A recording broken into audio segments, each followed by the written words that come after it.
Olá, boa noite. Sejam todos muito bem-vindos a mais um Caindo a Ficha, né? E hoje a gente teve uma alteraçãozinha e vamos esperar o pessoal chegar aqui, né? Espero que todos tenham visto o meu recado, que a gente mudou os planos aqui, traz todo mundo para minha página. Se você sabe de alguém que estava sendo direcionado lá para a página da Isa, convida o pessoal para vir para cá. Boa noite, Karen. Boa noite, Milene. Boa noite, Ilma. Boa noite, Silvana. Milene. Muito bem, sejam muito bem-vindos. Gente, de vez em quando eu vou dar umas piscadas fortes aqui, porque eu acho que eu tô com uma irritaçãozinha no olho, mas não reparem, tá bom? Hoje nosso tema de gente grande aqui no nosso Caindo a Ficha. Boa noite, Marcinha. Jane, sejam bem-vindas. Vamos falar sobre resistência às mudanças ou ganho secundário. Vocês conhecem esse termo? Já ouviram falar disso? Ganho secundário? O que seria um ganho secundário? Thalita, boa noite. Paty, boa noite. Sejam muito bem-vindos, meus amores. Bom, primeiro eu vou ter que explicar para vocês qual que é a diferença entre resistência e ganho secundário, né? Vamos lá, vamos ver se a gente derruba umas fichas aqui hoje, porque esse tema, gente, ele é delicado e eu já vou pedir para vocês, ó, deixa o juiz interno de lado, tá bom? Puxa uma cadeira, faz o juiz interno sentar um pouquinho, deixa ele relaxar, descansar, dá um copinho de água, um cafezinho para ele aí, e agora eu quero você inteiro aqui na nossa conversa. Olá, Maria, olá, Carla, sejam bem-vindos, bem-vindas. Então, assim, gente, diferença entre resistência e ganho secundário. Resistência todo mundo sabe o que é, mas muitas vezes a gente não para analisar do que se trata a resistência. Então, a resistência, ela é uma dificuldade em superar uma situação. Até aí, sem novidade nenhuma, né? Mas, quando eu congelo em determinado ponto e eu entendo que não tem outra possibilidade a não ser aquela que eu estou vivendo, eu posso dizer então que eu estou resistindo a uma mudança, tá? Então não é difícil, a resistência ela é um congelamento da minha energia de ação para um determinado fim. Se eu desejo chegar num objetivo, eu preciso vencer as minhas resistências internas. Ok, quando você é consciente disso e você consegue criar planos para transpor essas resistências, então significa que você está no caminho ali do teu autoconhecimento, né? Então, se a gente olhar só para a resistência, ela é a inibição da criatividade psíquica que você precisa usar para elaborar suas soluções, suas resoluções, tá? Até aí tudo bem, né? Agora, quando eu não consigo transpor de forma nenhuma, aquele ponto de dor, e aí eu percorro todas as possibilidades, e aí passa uma semana, um mês, 3 meses, 6 meses, um ano. Boa noite, Nelly. Boa noite, Ana Lu. Boa noite, Leila. Sejam bem-vindas. Quando eu não consigo transpor de jeito nenhum, então assim, eu rodo em círculo e caio no mesmo problema. Rodo, já tenho ali, faço terapia, tô buscando.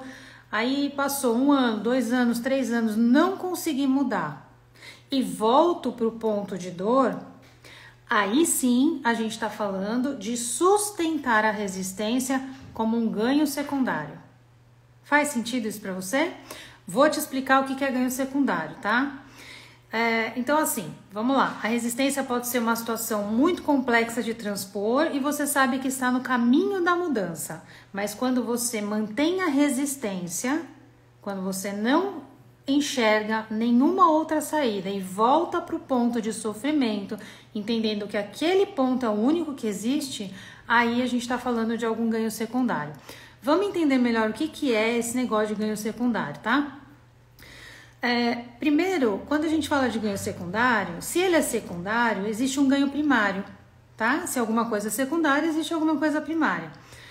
Esse é um termo muito usado na psicanálise, hoje ele está em todos os setores, ele está na medicina, ele é muito falado, né? Caiu aí na boca do povo o termo ganho secundário, mas é importante a gente deixar claro que toda questão emocional que você passa na vida, seja ela qual for, tá? Um problema emocional, um problema psicológico, uma questão de relacionamento, um sintoma, uma doença, tudo isso ajuda a gente no nosso desenvolvimento. São os movimentos da vida para que a gente se conheça, se reconheça e encontre dentro da nossa psique um caminho de resolução.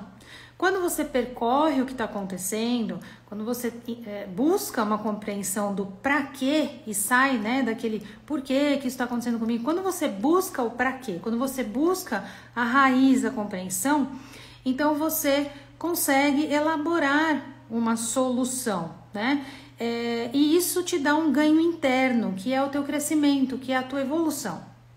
Então, esse ganho interno a gente chama de ganho primário, tá? Então, nada acontece dentro da nossa vida, dentro da nossa experiência, que não nos seja útil. Tudo é útil, o tempo inteiro, né? Então, a gente pode dizer que qualquer sintoma, doença, situação difícil, se eu conseguir enfrentar, se eu olhar e buscar resolução, eu vou crescer. Eu vou ter, atravessando a dor, eu vou sair melhor.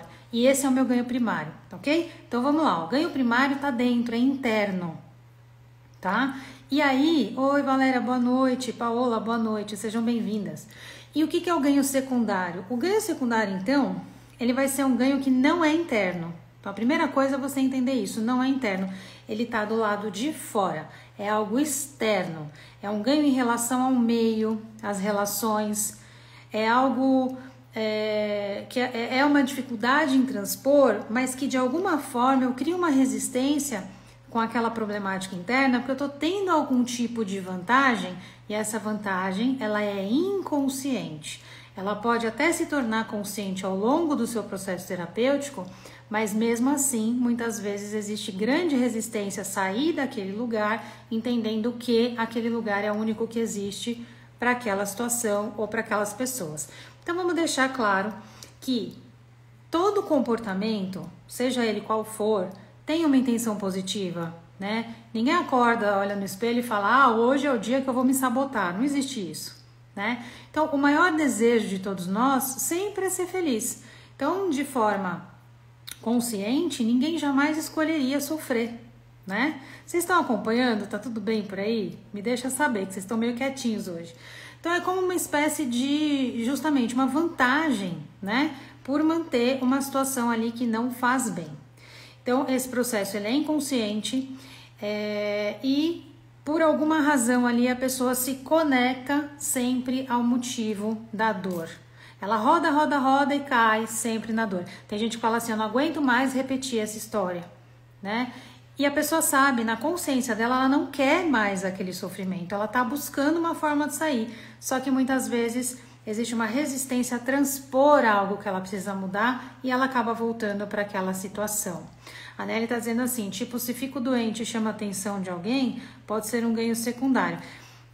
Mas não é só o ficar doente e chamar a atenção de alguém, é sustentar uma doença a longo prazo para continuar no ciclo de chamada de atenção, tá? Thaís, boa noite, amor, Emil. Então, assim, o ganho secundário, ele é algo mantido a longo prazo, tá? E ele sempre é externo, sempre está relacionado às relações. Eu vou fazer um caminho aqui que vocês vão entender onde eu quero chegar, tá? Então, esse ganho, ele pode se referir tanto a ganhos emocionais, quanto sociais, quanto psicológicos, quanto manter uma doença ou uma incapacidade, né? Como a Nelly trouxe agora. Manter uma relação abusiva, né? Por exemplo, eu já atendi pessoas que lutam contra uma relação abusiva, uma dinâmica mesmo de relacionamento de casal, onde havia abuso físico, inclusive, e essa pessoa fez 1000 movimentos para sair, terminou o relacionamento várias vezes, mas essa mulher escolhe voltar. O desfecho é sempre voltar pro colo, lá pros braços do abusador.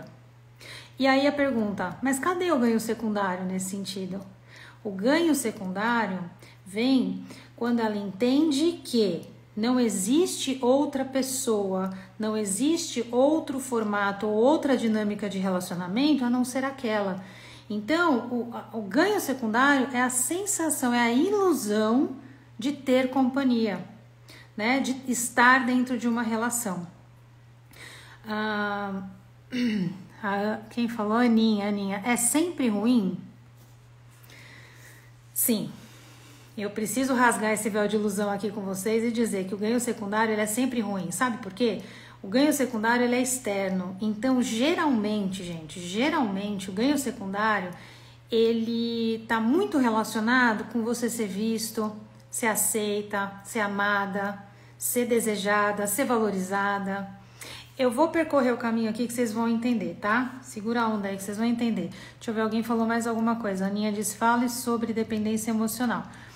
Vamos lá, a gente vai falar sobre isso também, mas vocês precisam entender essa dinâmica aqui do ganho secundário. Então, vamos entender assim, ó. Em outras situações, esse ganho, ele pode tá dentro de uma esfera onde a pessoa precise receber ali uma atenção extra, um cuidado especial, ou então ela vai se esquivar de alguma responsabilidade. Sempre é importante analisar a motivação por trás desses comportamentos, tá? Então, a gente não, assim, podemos dizer que ninguém sustenta uma situação negativa por muito tempo sem que exista um ganho secundário, né? Por quê? Porque a pessoa, ela vai escolher ficar no lugar de dor, geralmente por medo do desconhecido, por acreditar que essa forma é a certa, né, a ser vivida, muitas vezes porque ela ou tem medo de enfrentar a mudança, ou porque ela aprendeu que aquele passo em direção ao novo é errado. E aí essa pessoa vai começar a inventar 1000 desculpas, 1000 justificativas para si mesma, que vão dar a manutenção nesse sofrimento. Então, ao invés de transpor o sofrimento, ela fica dando manutenção, né? Rafa, boa noite, amore. A Rafa tá convidando todo mundo a ficar aqui até o final. Isso, fiquem comigo até o final para vocês entenderem o raciocínio inteiro, tá bom?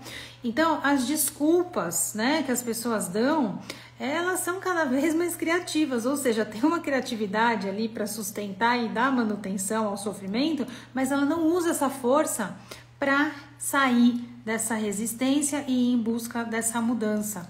Gente, aqui de novo, não tem julgamento de valor nenhum, deixa o juiz interno de lado, porque como humanos, todos nós em algum momento passamos por essas dinâmicas, tá? E o importante é que você reconheça e deseje a sua mudança interna. Então, geralmente isso é o quê? É um mecanismo de defesa que a gente cria para não enfrentar uma realidade de mudança, para não enfrentar, muitas vezes, a rejeição de pessoas que não concordam com essa mudança.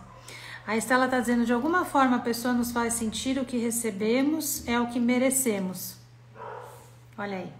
Aí tem uma ferida para tratar, né? Aí tem uma ferida de auto-rejeição, porque você aceita a rejeição do outro como a sua verdade interna, né? E aí, quer dizer, qual que é o ganho secundário com isso? Será que sustentar essa dor faz com que outras pessoas te aceitem? Faz com que outras pessoas entendam que você tem um sofrimento e aí você mantém e dá manutenção a essas relações? É muito importante a gente ver isso porque são dinâmicas familiares que acontecem muito antes da gente chegar, tá? Então, de novo, sem se julgar, façam esse movimento interno de observar com amorosidade, ok? Então, isso serve para qualquer coisa que você queira mudar. Desde relacionamentos, iniciar uma dieta, eu não consigo sustentar a academia, a dieta, aquele, sei lá, um projeto, né? Qualquer situação que você sabe que vai ser extremamente benéfica para você, mas você não dá conta de sustentar essa benfeitoria. Você sempre volta à situação anterior, né? E geralmente reclamando muito, porque as pessoas sofrem com isso, tá? Eu não tô falando que é uma situação que alguém gostaria de viver, né? Mas ali ela faz uma escolha interna, que é a escolha de não agir. E aí ela vem com 1000 desculpas mirabolantes de que, né, não consegui, eu não posso, isso não é pra mim, eu não mereço, eu não, enfim, né, não tenho força. Gente, nosso pior inimigo, adivinha quem é? Somos nós, né? Nós criamos essas armadilhas muitas vezes para não sair do lugar. Então, esse mecanismo de ganho secundário, onde começa esse negócio? Começa quando a gente nasce. Quando a gente nasce, a gente vai formando uma estrutura do eu, tá? Primeiro a gente tá lá misturado a mãe, achando que é o mesmo corpo da mãe até 1 ano, 1 ano e meio, 2 anos. Depois a gente começa pra vida e a gente vai se identificando, tá? Com uma forma pessoal, mas não individual. A gente não nasce e encontra a nossa individualidade. A gente nasce e se identifica com os nossos familiares, com os nossos cuidadores. Então, tudo que vai passando, tudo que vão nos oferecendo, a gente vai se identificando. Então, a gente vai se apropriando de tudo isso que está ao nosso redor, tá? E a gente vai criando um personagem, Jung chama isso de persona, um personagem que é aceito no meio em que nasceu. A criança, gente, ela absorve tudo, ela é uma esponja. Em qualquer área, na educação, na cultura, os valores, as crenças, né, que vão sendo repassadas, ela vai absorvendo tudo isso e tudo isso nos constitui. Só que depois de um grande período de você ter se identificado com todas essas questões, com tudo que te ofereceram, vai chegar alguns pontos de dor, vão chegar na tua vida e você vai se questionar: será que é isso que eu sou? Será que é isso que eu quero? É aí que entra o autoconhecimento. A Márcia está dizendo: resistência a alimentar um ganho secundário de não querer mudar. Secundário que não quer mudar, ter ação. Sim, é necessário agir, né? Mas para agir a gente precisa ter consciência de onde está esse ponto de dor, né? E compreender que eu só tenho 2 caminhos: me manter paralisada perante uma possibilidade de mudança ou, de fato, criar um mecanismo, usar toda a força que eu sustento, ganho secundário, mecanismo de defesa, usar toda essa potência para criar um caminho de renovação interna, tá? Vou explicar para vocês que, assim, Jung, quando ele pesquisava a sociedade, as famílias, ele foi analisar tribos, ele viajava muito e ele ficou um período estudando as tribos, né, indígenas, para entender as dinâmicas do grupo, como que isso funcionava. E ele compara a dinâmica de grupo de uma tribo, por exemplo, com a nossa sociedade. Por exemplo, na tribo, a figura de poder, quem que é? É o pajé. O pajé, o xamã, enfim, né? Então eles ocupam lugares de liderança e isso não é ao acaso, isso é uma linhagem, né? Então vai repassando. E aí as pessoas que nascem naquela tribo, eles entendem que aquela figura é uma figura de autoridade. Por quê? Porque ele tem respostas, porque ele comunica com o meio lá, com a natureza, com a divindade, ele traz respostas para a tribo. Então são curandeiros, usam a força da natureza ali para realizar as curas e tudo mais. Então, sendo o pajé uma figura de autoridade, que busca a compreensão humana, que tem contato com a divindade, todo mundo que chega ali entende que aquela é a forma correta. Ou seja, não tem questionamento. Tem uma sequência da dinâmica que sempre existiu. Ou seja, ninguém questiona esse superior. De uma forma diferente, mas semelhante, assim como na tribo isso é uma lei, né? Para a sociedade, para a família, é exatamente o mesmo contexto, é o mesmo cenário, né? Jung fala que quando a gente nasce, a gente olha para o pai e para a mãe e eles vão ser os representantes da nossa energia base, da nossa energia do self. O que é o self? É a nossa essência. E a nossa essência, ela precisa do aspecto feminino e do aspecto masculino para se integrar e nos dar a completude de encontrar no meio, né, referências para poder trabalhar. O meu lado feminino é o quê? É a criatividade, a elaboração, a solução de problemas, é o meu planejamento, é o sentir, é a elaboração.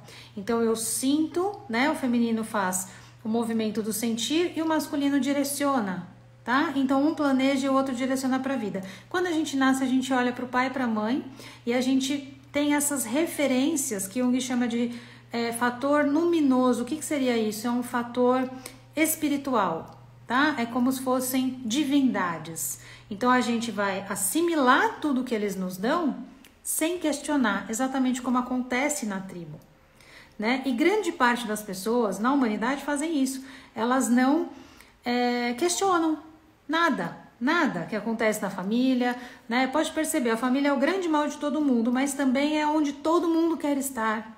Agora no Natal fica óbvio isso, né? Todo mundo quer a família doriana, mas gente, a família é um grande palco de espelhamentos. A consanguinidade existe, mas às vezes não existe afinidade. Ah, mas eu vou jogar minha família fora? Não, Você vai respeitar e vai ter um lugar para eles no seu coração, caso a relação não seja boa. Mas muitos de nós vivem em função de uma aceitação eterna em relação à família. Entendem? E aí eu vou fazer de tudo para usar tudo que eu recebi para continuar sendo aceito. Faz sentido para vocês? Então, muitas vezes, o desfecho dessa situação do ganho secundário é a aceitação. Então, se eu quero ser aceita, eu vou lá, uso essa persona, uso tudo que eu me identifiquei e nunca mais busco pela minha identidade. Então, fazer esse movimento me afasta de quem eu quero ser, me afasta da minha essência, me afasta do meu potencial. Todos nós, 8 bilhões de seres aqui, cada um tem o seu potencial que pode ser usado a seu favor. E muita gente escolhe não usar, em função de continuar sustentando relações disfuncionais, situações que não te ajudam a evoluir, mas que você entende que se você não tiver aquela pessoa, aquela família, aquela mãe do jeito que eu imaginei, aquele pai do jeito que eu espero, a minha vida não vai prosperar. E geralmente não prospera, porque ninguém muda ninguém. Tudo é o que é, as pessoas são o que são. E ninguém entrega o que não tem, né? Deixa eu ver o que vocês estão falando aqui comigo, porque eu disparo a falar e depois não volto mais. A Nelly disse assim: às vezes você dá uma série de sugestões para uma pessoa sair de uma situação difícil. Ela justifica cada uma das sugestões. Ah, mas para mim não dá. Nelly, é assim. Muitas vezes, né, a gente olha para o outro e a gente fica indignado porque o outro não enxerga o que a gente está enxergando. Mas aí não é da nossa competência. Porque ninguém muda ninguém. Então eu falo assim, diminui. Às vezes você precisa conviver com essa pessoa ou você escolheu conviver com essa pessoa. Diminui sua expectativa de que ela entenda da mesma forma que você. A vida se encarrega. Cada um tem o seu ponto de dor. Quem chega em consultório para um tratamento, chega por conta de uma dor. Não chega porque a gente é legal, chega por conta de um ponto de dor. Então, o que acontece? Se a pessoa não reconhece que tem uma dor, vai adiantar se oferecer o remédio? Não vai. Ela vai dizer, eu não tô doente? Tá me oferecendo remédio por quê? Tenho nada? Tô ótimo. Tá? Então, assim, não desgasta com isso. A melhor forma de lidar com isso é trabalhar dentro. E o ponto que faz a conexão entre vocês...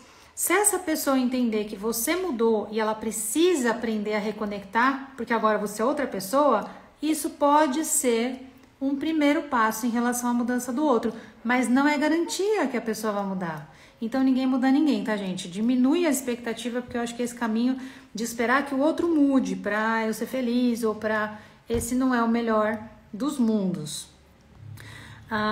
Deixa eu ver quem tá falando comigo aqui. A Ana chegou. Bom dia da Austrália para você também. Explicação perfeita. Essa família. A Rafa diz, será que você quer seguir os seus sonhos ou os da sua família? Exatamente. E sobre ficar no lugar da dor. A Aninha diz, eu me separei recentemente por vontade que meu companheiro tinha dependência emocional com a mãe e irmãs. Eita, Ana. Aninha, pra gente viver a vida de adulto, a gente precisa se liberar para essa vida de adulto, a gente precisa deixar de ser criança. Então, o que acontece? Muitas vezes a pessoa vai para um casamento, mas ela não se liberou da estrutura anterior. Ela ainda está ali, por exemplo, uma conexão com a mãe, seja um menino ou seja uma menina, né? Então, seja um homem ou uma mulher. Se tem essa conexão muito forte ainda dentro do campo da esfera materna, esse homem não se liberou para a vida. Então não adianta você casou com uma pessoa indisponível. Uma questãozinha a ser analisada. Sempre que a gente percebe que está atraindo pessoas indisponíveis para o nosso campo, a pergunta é, qual é a parte dentro de mim que também está indisponível? Porque a gente não atrai ninguém à toa, a gente atrai pessoas que têm pontos de similaridade conosco. Então, buscar por essa indisponibilidade dentro de nós e entender onde está esse ponto é muito importante, é crucial para que nas próximas relações você não passe a mesma coisa, tá bom?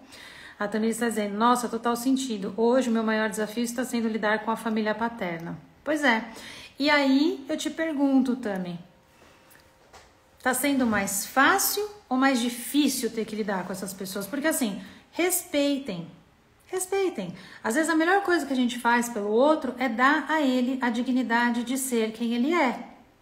Só isso. E aí eu paro de querer outra coisa, ou eu paro de entender, ou eu paro... Não precisa. Cada um está no seu processo. E aí quando a gente entende isso, fica mais fácil, a gente se libera para o nosso processo. A gente começa a assumir o que a gente deseja, a nossa real identidade. Então aí você começa a colocar a sua vontade também.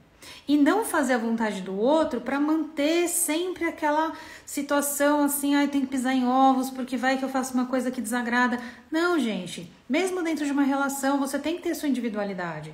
Isso é fundamental, né? Juju tá aqui, lindeza, beijo, cheio de amor. A Juju fala que eu sou a melhor terapeuta do universo intergaláctico. Essa Juju é demais, viu? Minha filhota linda. Gente, voltando lá, né? Então, sempre que a gente se vê nesse contexto, né? Como o Jung bem colocou, o que será que a gente está correspondendo? Né? Ao que a gente está reproduzindo situações que a gente não quer. Você sabe internamente o que você não quer mais. E aí a questão é, por que você se mantém nesse lugar? Né? Então, a gente aprende tudo, como se vestir, o que falar, o que comer, o que agrada, né? A gente aprende medos, a gente aprende sobre escassez, a gente aprende sobre egoísmo, a gente aprende a julgar o que é certo, o que é errado, com a nossa família, dentro dessa primeira estrutura, os pais, os cuidadores, seja lá quem participou, né, da sua estrutura de criação. Então, Jung fala que nós nos reduzimos imensamente para caber nas exigências da sociedade, né? E a gente faz isso sem perceber que faz. Mas uma hora a dor chega e faz a gente olhar para tudo isso. Então, a gente acaba se afastando do que antes eu usei o termo self, que é a nossa totalidade. Jung chama isso de self, né? A nossa essência humana, a nossa capacidade. Então, a questão é, você usa a potência do seu ser para o que você deseja ser e realizar, né? Então, a gente tem uma capacidade incrível, tanto para bem quanto para o mal. Luz e sombra moram no mesmo lugar, mas se você não encontra a sua identidade, você está usando essa potência para o mal, para se prejudicar. Verdades que doem, né? Mas é verdade. Quando a gente chega na verdade, a verdade ela ilumina, ela clareia, ela não precisa de defesa. E ela dói uma vez só quando a gente entende, não é assim? Então, tudo, né, que a gente experimenta, a gente acaba primeiro se identificando e depois entendendo que a gente precisa desidentificar para encontrar o potencial que você nasceu para ser. É nesse momento que chega o autoconhecimento, é nesse momento que você começa a olhar e falar, eu preciso aprofundar nessas camadas de mim mesmo, eu preciso me reconhecer, preciso entender o que me faz bem, o que eu desejo de verdade, eu preciso ser o líder da minha vida e não ser liderado, não ficar parado esperando o amor do outro, né? Quando você espera o amor de alguém, significa que você não descobriu a potência amorosa que você é para alimentar e nutrir a si mesmo. Entende? E aí você começa a se descobrir, o autoconhecimento te leva para esse lugar de saber o que te faz bem, o que traz sentido na sua vida, como que é para você, que lugar que tá o lugar da valorização, não é do lado de fora, você valorizar seus dons, potências, capacidades, né? Parando de entender que assim, o meio interno, ele é muito mais valioso e se você cuidar e nutrir, todo mundo que chegar vai entender que você, né, tá ali trabalhando a sua individualidade e você vai chamar atenção por isso, né? A gente não deixa de pertencer quando a gente se diferencia, né? Então, ser um ser individuado, que é o termo que Jung usa, o caminho da individuação, é você usar todos os recursos que te deram a seu favor e não contra você, tá? A Aninha diz assim, então, eu também tenho dependência para me colocar nessa situação de indisponibilidade. Que bom, Ana, que você sabe. É importantíssimo, tá vendo? É autoconhecimento. E aí você fala assim, tá, e agora? O que eu faço com isso? Aí você vai buscar entender Que mecanismo de defesa é esse que te deixa indisponível e que atrai pessoas indisponíveis? Para você poder se liberar, será que você confia no outro? Será que você pode confiar na sua estrutura familiar? Né? Será que você se sentiu segura para ir buscar um companheiro?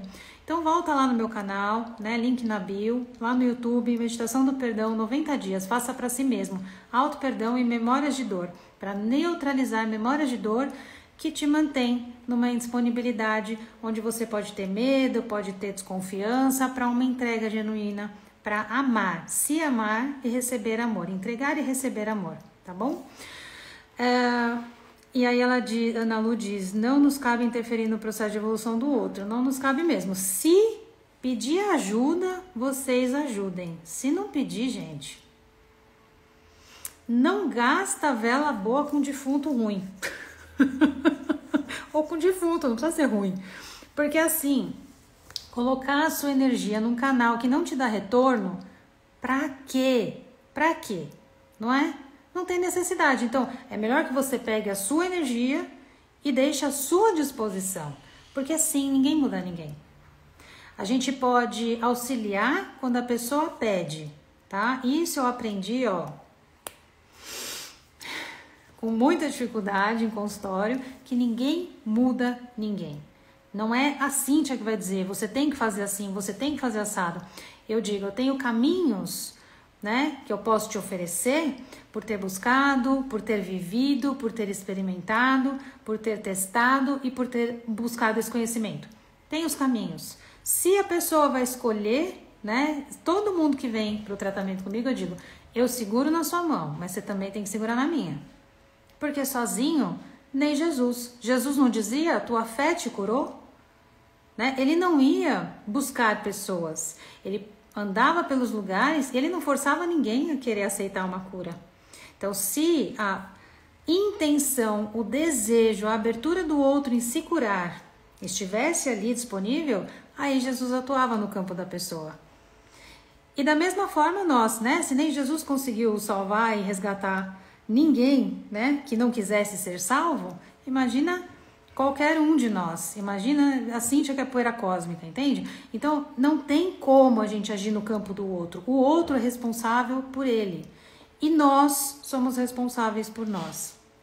A Carla tá dizendo assim, aprendi que ninguém muda ninguém. Eu mudo e tudo ao meu redor muda também. É isso aí, Carla. É justamente. Quando você muda a forma de ver a vida também muda. Quando você muda a forma interna, você começa a perceber que o meio externo também muda. Ah, mas geralmente esse caminho da consciência, eu começo a perceber que eu fico solitária, porque ninguém entende o que eu estou vivendo. Mas você está fazendo para você ou para o outro? Você precisa fazer que o outro entenda o que você está vivendo ou você precisa experimentar e se sentir confortável e confiante de buscar a sua própria identidade?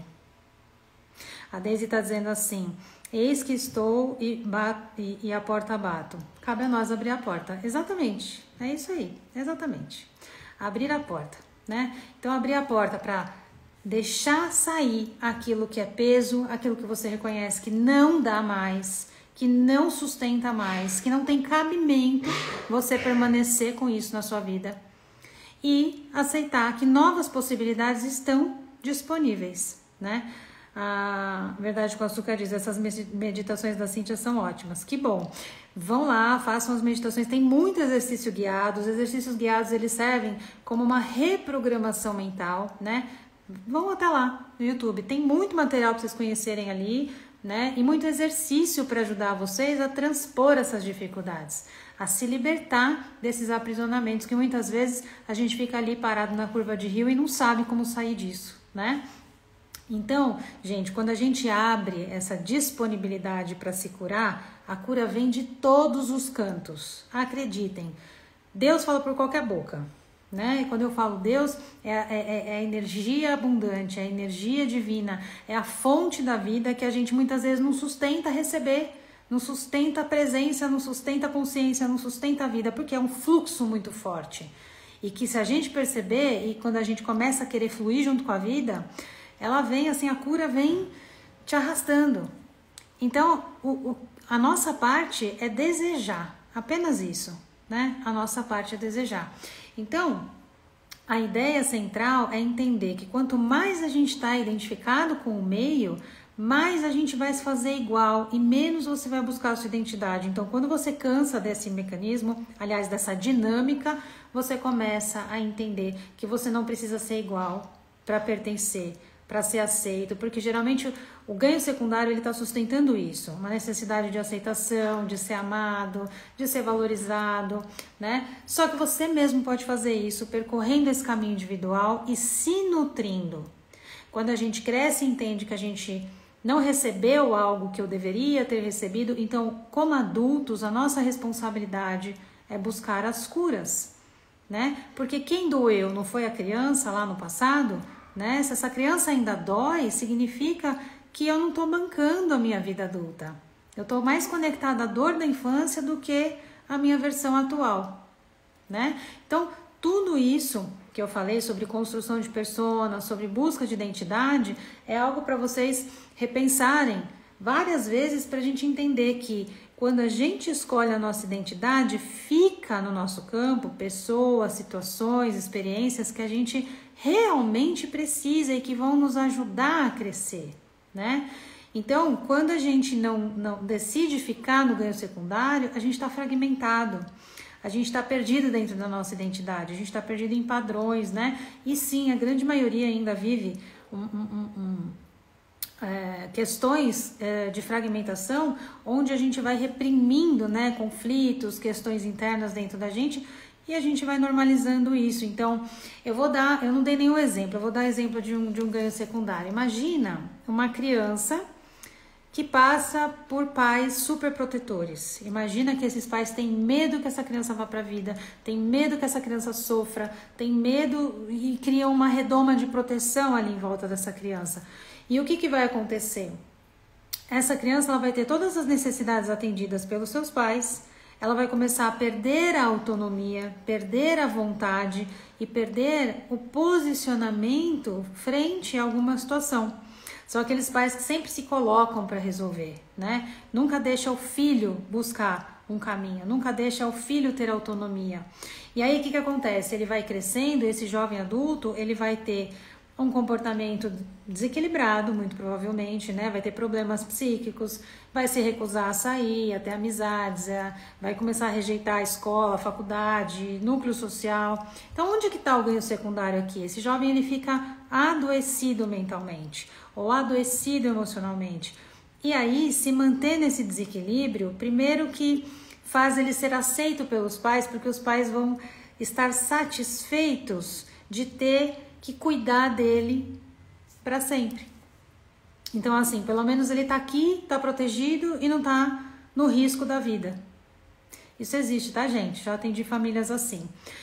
Então, o que acontece? Esse jovem assumir o papel da vítima para ele vai fazer ele ter o amor dos pais, mas também só isso. E a hora que esses pais forem embora, como vai ser a vida dessa pessoa, né? Então, quando a gente começa a entender que, não, peraí, esse desejo é meu ou é do outro? Eu tô vivendo o que eu escolhi ou eu tô vivendo o que escolheram pra mim? Né? Tá caindo algumas fichas por aí? Aí uma me diz que sim. Né? Então, quando a dor bate a nossa porta, a gente começa a perceber onde que a gente paralisou por medo, né? Por inconsistência interna, por fragmentação, por distância de nós mesmos e da nossa identidade. É por isso que o autoconhecimento faz a gente entender que viver encaixotado num sistema não é a melhor escolha.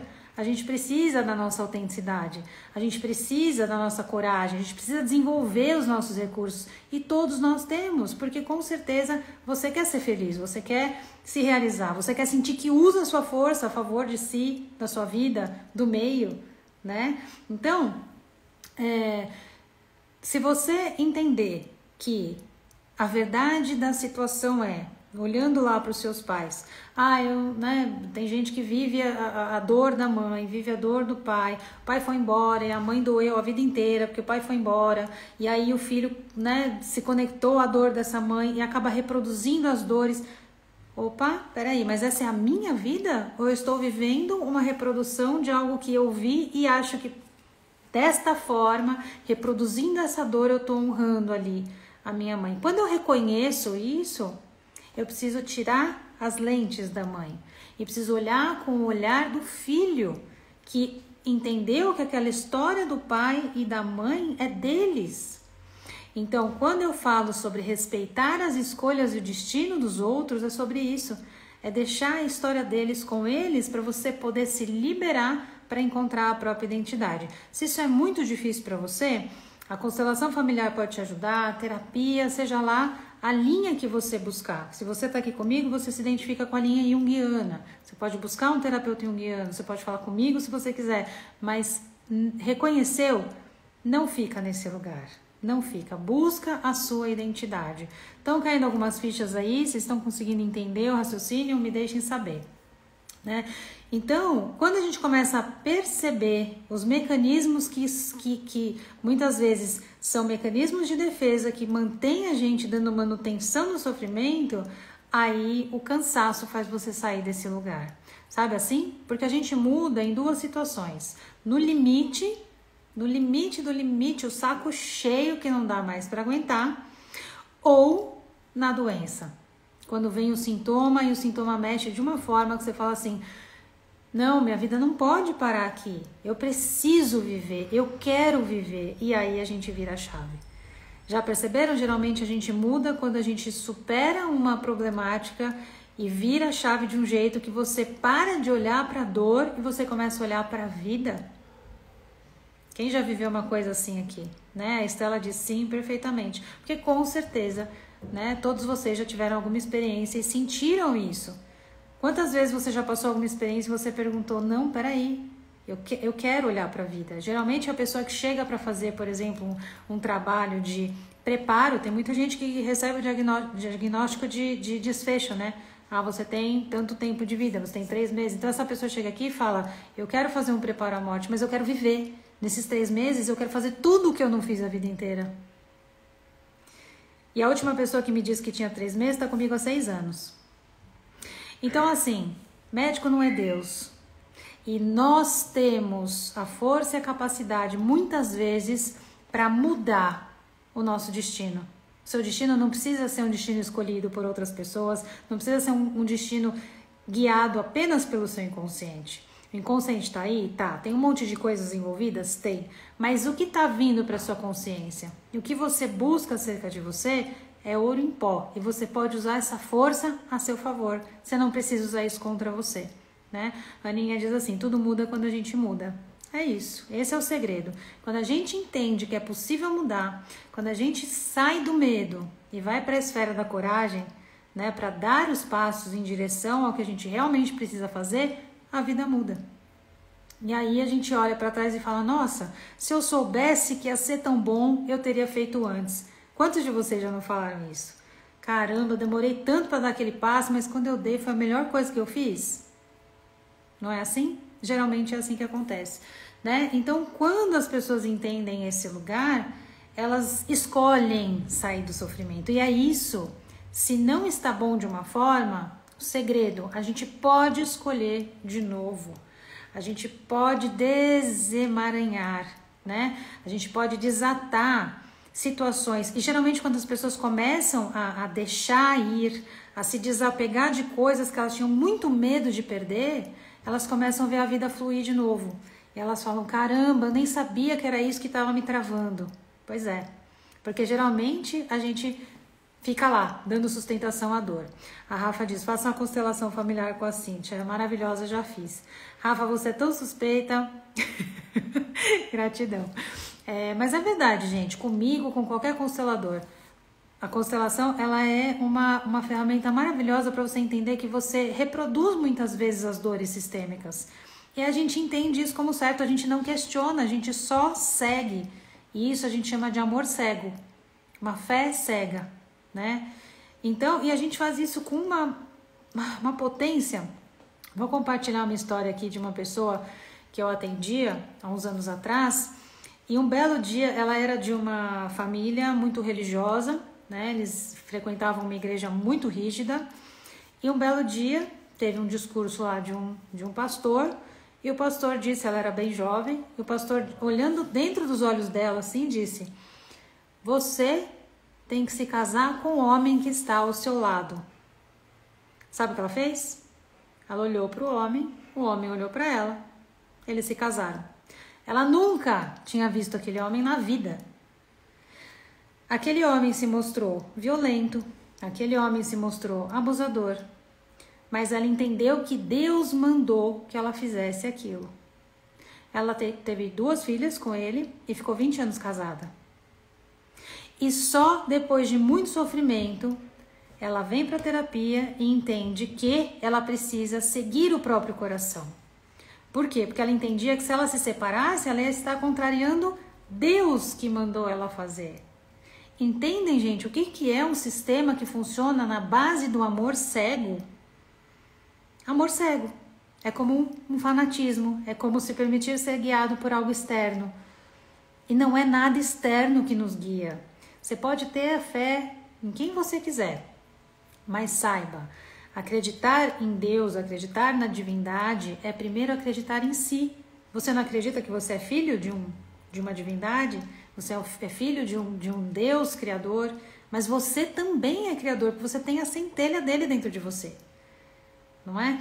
Então, gente, a ideia central é perceber o quanto às vezes a gente deixa que outras situações, que coisas, que crenças e valores que passam pelo nosso sistema acabam sendo uma regra tão rígida e tão fixa que a gente segue cegamente, sem questionar, sem perguntar, né? Juju ainda tá aqui. A Nilma tá dizendo: o desconforto nos empurra para a mudança. Exatamente, né? O desconforto, ele é um movimento que vai te dar a possibilidade de buscar uma resolução. E todos nós temos essa capacidade, né? A gente não precisa fazer igual, ficar na massa, repetir dores, né? A gente pode olhar de novo. E se você olhou de novo e não viu saída, olha de novo. E busca né, alguém que te ampare também para olhar de fora. Geralmente o processo terapêutico faz isso. O terapeuta é um olhar externo. E olhar de fora da situação te dá mais clareza, né? E você pode aprender a fazer isso também. Dá um passo para fora da situação e se olha de fora. Olha a dinâmica, tenta entender o que está acontecendo ali, né? Esse caminho, ele realmente é um caminho de libertação. Então, as pessoas que estão envolvidas, né, em um ganho secundário há muito tempo, das duas, uma. Ou quando a dor chega, ela busca uma resolução, uma saída, ou quando a dor chega, ela começa a criar subterfúgios, né? Por exemplo, assim, o casamento que está horroroso há anos. Cada vez que entra numa crise, o casal decide alguma coisa diferente. Então, a gente está passando por uma crise, vamos comprar um cachorro, vamos adotar uma criança. Vocês pensam que não, mas tem muita história dessa natureza, né? Então as pessoas inventam assim as desculpas mais mirabolantes e as justificativas mais bizarras para sustentar aquele corpo de dor. A Aninha pergunta se eu faço terapia online. Faço. Hoje eu tô só no online, tá, Aninha? Faço sim. Se você entrar aqui na minha bio, tem lá o contato da agenda, né? Então, gente, a dor vem, o desconforto vem justamente para a gente buscar um caminho de resolução, um caminho de cura. Esse caminho não está fora, esse caminho está dentro. E quando você se permite olhar, você se reencontra com você. Você começa a conhecer partes de você que você não conhecia. É quase como uma redescoberta, quase como não, é uma redescoberta de si mesmo, né? É uma condição que todos nós temos, que é de encontrar pontos que você nunca viu antes, que você nem sabia que existiam. E aí você escolhe usar esses recursos a favor dessa mudança, né? A favor de uma manifestação que seja conectada a quem você realmente deseja ser. Então é um retorno para a sua essência, é um retorno para a sua identidade, né? E assim, você, de novo, você não precisa rejeitar tudo que te entregaram, mas você pode resignificar e pegar tudo que te deram e usar como recurso positivo a seu favor. Fez sentido para vocês? Né? Porque eu tô falando que nem doida aqui, não tem nenhum comentário, mas acho que vocês estão entendendo que o caminho da cura, ele sempre é para dentro. Do lado de fora, gente, geralmente a gente cria muita ilusão, muita expectativa, né? A gente espera algo acontecer para a gente mudar. A gente espera o posicionamento de uma pessoa, a gente espera uma validação, a gente espera alguma situação externa e geralmente a mudança não acontece assim, né? Eu sei que a verdade dói, mas ela dói uma vez só. Doeu, você descortinou, você desiludiu. Que bom que você desiludiu. Cada vez que você desilude, você está mais perto da verdade. Então a desilusão não é ruim, a desilusão é maravilhosa. Porque significa que em algum momento você esteve iludido e agora você preferiu olhar para a sua verdade, né? Então, quando você percebe esse movimento, você escolhe se liberar, se libertar dessas prisões que a gente entra sem ao menos perceber. A Verdade com Açúcar está dizendo, dá menos trabalho arrumar um subterfúgio do que buscar autoconhecimento. Sim, geralmente sim. Né? Por quê? Porque aí a gente não precisa promover as mudanças. E aí a gente dá manutenção àquilo que a gente realmente tem medo de mudar, né? Então a gente dá manutenção à dor, dá manutenção a relações falidas, dá manutenção à expectativa do outro sobre nós. E geralmente a gente quer muito corresponder à expectativa do outro para ser aceito, né? Então quando a gente percebe que isso é uma batalha que não tá te levando ao crescimento que você espera, que não tá te levando à realização que você deseja, aí você começa a entender para onde seu coração tá chamando, né? Então essa conexão com você, ela vai te levar para um lugar melhor. E acreditem, as relações que muitas vezes você pensa que vai perder, realmente ou afasta ou melhora, e melhora muito, né? Ninguém é obrigado a engolir a sua verdade. Você não precisa convencer ninguém o que ela tem que fazer, como ela tem que fazer. Mas muitas vezes a mudança que a gente quer no meio, a gente tem que promover dentro de nós. Porque quando a gente ilumina a nossa consciência, e de forma indireta, de forma inconsciente, o inconsciente é uma conexão. A gente tem conexão via inconsciente com os nossos familiares, assim como as ilhas no mar. Quando você sobrevoa o mar, você vai ver as ilhas isoladas, mas por baixo elas se conectam, todas elas se conectam. Nosso inconsciente é exatamente assim, ele é conectado. Então, quando você se cura, de forma indireta você está levando uma possibilidade de que o outro também acesse a cura dele. E aí você não precisa fazer nenhum esforço para que isso aconteça. Tá lá, a informação está lá, chegou via inconsciente, né? E aí o outro busca essa cura se ele achar que deve. A Verdade com Açúcar diz descascar as próprias camadas. Exatamente. Buscar a si mesma, retirar os véus, né? Retirar as ilusões, buscar esse autoconhecimento que muitas vezes a gente, né, patina, achando que tá fazendo alguma coisa com o conhecimento que chega, mas o conhecimento, quando ele não é usado, ele é só conhecimento, né? E em algum momento você vai ser convidado a usar esse conhecimento, transformar isso em prática. Quando você pratica, passa pelo portal da dor, sai do outro lado melhor, aí você saiu mais sábio. Com certeza você está construindo esse caminho em direção à sua cura. Meus amores, eu espero que tenha feito sentido para vocês. A gente está chegando ao final aqui de mais um Caindo a Ficha, né? É isso aí. A FF Pinheiro fala retirar o véu das ilusões. Né? Retirar o véu das ilusões. Escolher desiludir para encontrar a própria realidade, né? A própria verdade interna. A verdade, ela não é um conceito absoluto, mas com certeza você tem a sua verdade interna e o seu coração te chama todo dia para isso. A Daiane tá aqui, um beijão para você. Ela diz buscar a si mesmo com a sua ajuda e com as suas técnicas é maravilhoso, é o melhor terapeuta do universo. Vocês são muito puxa-saco mesmo, né? Eu amo todos vocês, viu? Gratidão aqui pela companhia. A Rô tá falando, eu pedi ajuda na terapia quando o meu corpo já estava doente. Geralmente é assim, viu, Rô? Geralmente a gente pede ajuda quando a gente não aguenta mais o sofrimento, quando a demanda tá muito forte, né? Mas que bom que você usou a dor para promover a cura, porque toda dor vem com convite de cura. E a vida não quer fazer a gente sofrer, a vida só quer nos oferecer o melhor. E aí vai de cada um se abrir para receber esse melhor ou se manter na dor. Gente, um beijo para todos vocês, ótimo finzinho de quarta-feira e quarta-feira que vem tem mais Caindo a Ficha, o seu programa semanal favorito. Eu espero vocês e até lá. Beijo!